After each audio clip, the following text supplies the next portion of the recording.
तो स्वागत है आपका एडीएम ज्ञान में।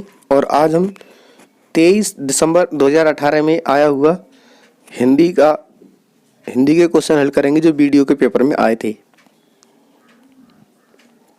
तो सबसे पहले ये पैराग्राफ आया था, प्रथम पाली का ये पेपर है फर्स्ट शिफ्ट का 23 तारीख का। तो पहला पैराग्राफ है कि उत्साह की गिनती अच्छे गुणों में होती है।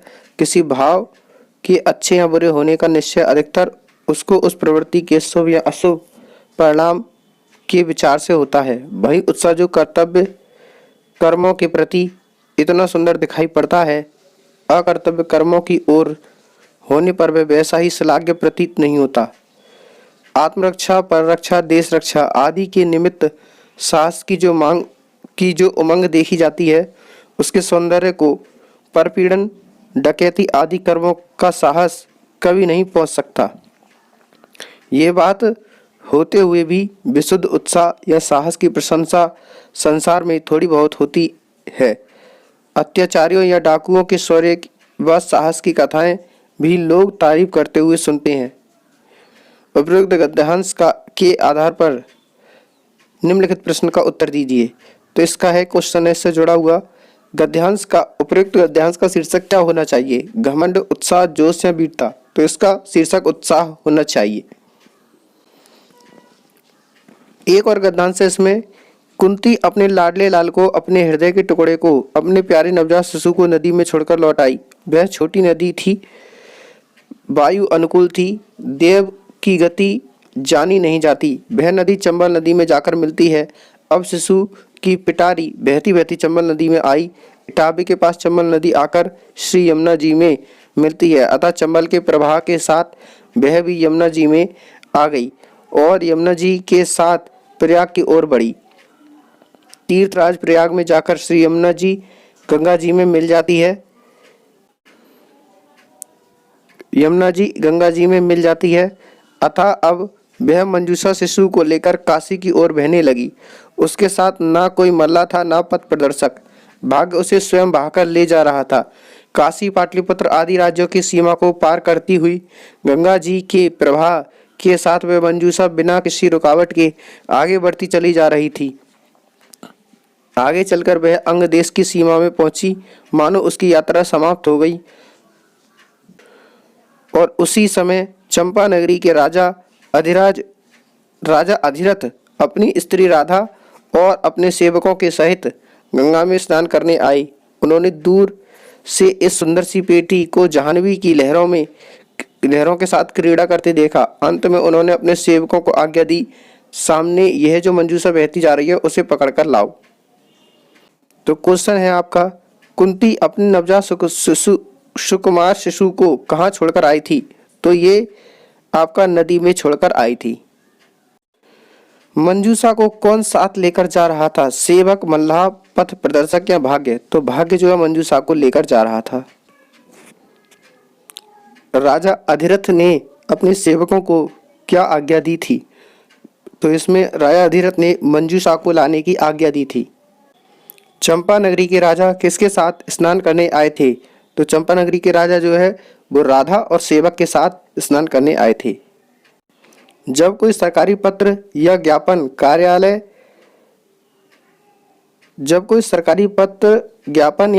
ज्ञापन एक साथ अनेक परिस्थितियों को भेजा जाता है तो इसे क्या कहते हैं? तो उसे परिपत्र कहते हैं।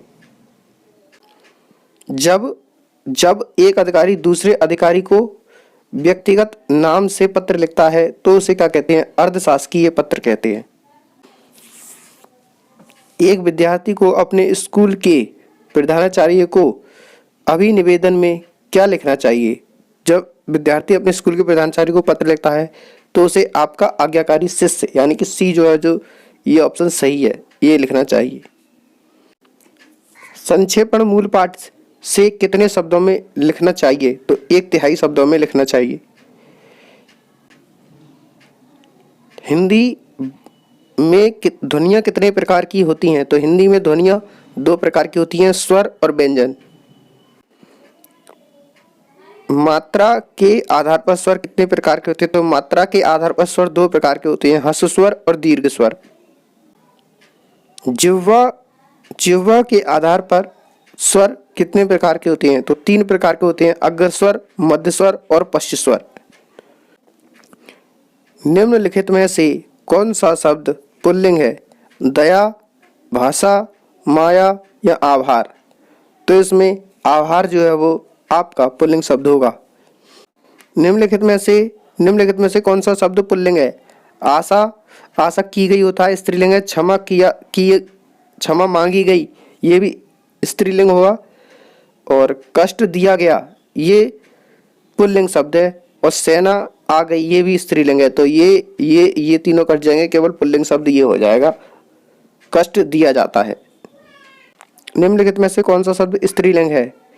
तो स्त्रीलिंग आपका आय होती है, आय स्त्रीलिंग होती है। चौथा ऑप्शन इसका सही है। निम्नलिखित में कौन सा शब्द स्त्रीलिंग है? तो गृह, पत्ता, चंदन और सभा। तो सभा जो है वो स्त्रीलिंग शब्द है।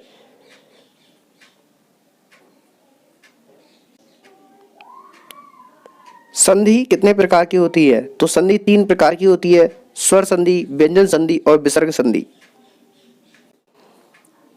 सदानंद का संधि विच्छेद कीजिए। तो सत प्लस आनंद जो है वो सदानंद का संधि विच्छेद हो जाएगा। पुस्तकालय में कौन सी संधि है? तो पुस्तक प्लस आलय, यानी कि इसमें दीर्घ संधि है। अभी प्लस उदय की संधि कीजिए, तो इसका अभ्युदय हो जाएगा। यथासंभव में कौन सा समास है? तो यथासंभव में अव्ययीभाव समास है। परमेश्वर में कौन सा समास है? तो परम है जो ईश्वर, अर्थात कर्मधारय समास है। अध्यक्ष में कौन सा उपसर्ग है? तो अध्यक्ष में अधि उपसर्ग होता है, अधि। तो ये इसमें गलत लिख गया है, इस तरीके से होता है अधि, अधि उपसर्ग है। समग्र में उपसर्ग बताइए। तो समग्र में सम उपसर्ग होगा। सावधानी में कौन सा प्रत्यय लगा है? तो सावधान में ई प्रत्यय लगाया गया कि सावधान प्लस ई मिलकर सावधानी बनेगा। जिंदगी में कौन सा प्रत्यय है? तो जिंदगी में ई प्रत्यय है, जिंदगी में भी ई प्रत्यय है। निम्नलिखित में से कौन सा शब्द तत्सम है? प्रिय, पिया, चार, मोर। तो इसमें प्रिय जो है ये तत्सम शब्द है, बाकी सभी तद्भव हैं।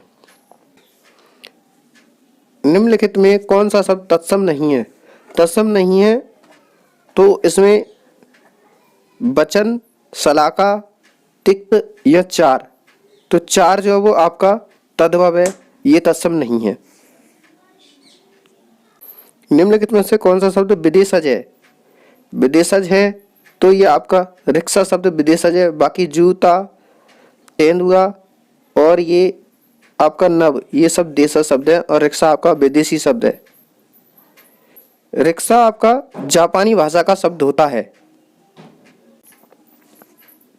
अगला है गाय कौन सी संज्ञा है? तो गाय एक जातिवाचक संज्ञा होगा और इसमें सभी प्रकार की गायें समाहित होती हैं। जैसे अगर इसमें पूछ लिया जाता है कि गंगा किस प्रकार की संज्ञा है, तब गंगा तो व्यक्तिवाचक संज्ञा होगा क्योंकि ये किसी विशेष नदी का नाम है।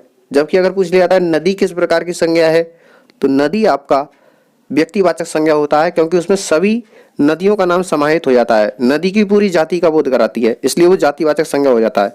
यहाँ ये गाय है तो ये गाय भी गाय की पूरी जाति का बोध करा रही है, इसमें किसी विशेष गाय का नाम नहीं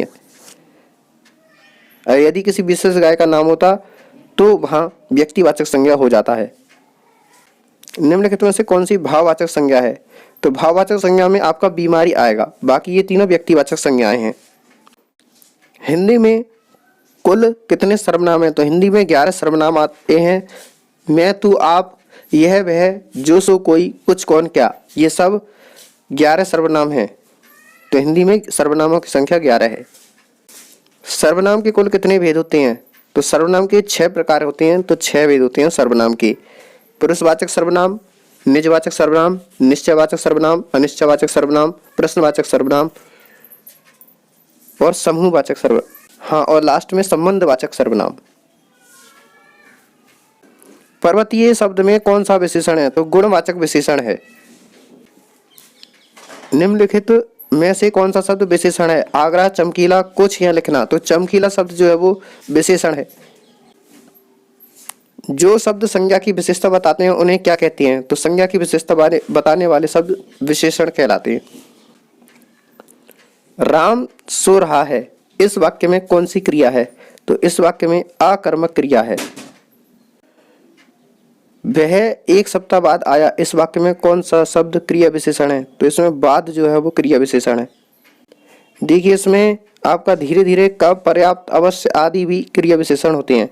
नेक्स्ट क्वेश्चन है, सेना युद्ध क्षेत्र में आगे बढ़ी, इस वाक्य में संबंधवाचक शब्द क्या है? तो इसमें आगे जो है वो संबंधवाचक शब्द है। वह आया और मैं गया, इस वाक्य में समुच्चयबोधक शब्द बताइए। तो और जो है वो आपका समुच्चयबोधक शब्द होता है जो दो वाक्यों को जोड़ता है। हाय मैं अब क्या करूं, तो इस वाक्य में विस्मयादिबोधक शब्द क्या है? तो हाय जो है वो विस्मयादिबोधक शब्द है। निम्नलिखित शब्द में अनीक का पर्यायवाची क्या है? तो सेना, सेना का पर्यायवाची अनीक है। कपड़ा का पर्यायवाची शब्द बताइए। तो कपड़ा का पर्यायवाची जो है आपका वसन होता है। आकाश का विलोम क्या है? तो आकाश का विलोम पाताल। पृथ्वी का विलोम बताइए। तो पृथ्वी का विलोम भी पृथ्वी का आकाश होगा। हाँ, तो पृथ्वी का आकाश होगा और आकाश का पाताल होता है।